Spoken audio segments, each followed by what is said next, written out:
বেশিরভাগ ক্ষেত্রেই প্রেম, ভালোবাসার সম্পর্ক এবং বিবাহ কিছুদিনের জন্যই সুন্দর থাকে।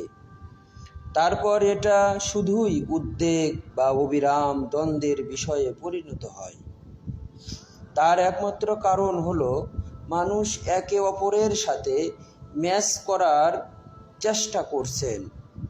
দুটো মানুষকে ম্যাচ করা যায় না, দুটো মানুষ কখনোই এক হয় না, এটা সেইভাবে কাজ করবে না।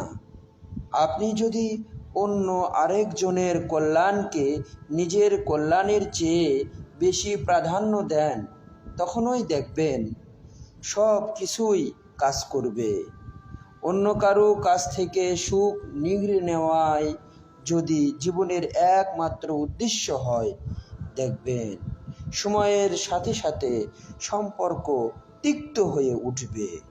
আপনার জীবন যদি আনন্দ ভাগ করে নেওয়ার বিষয়ে হয়, তখন সব কিছুই কাজ করবে।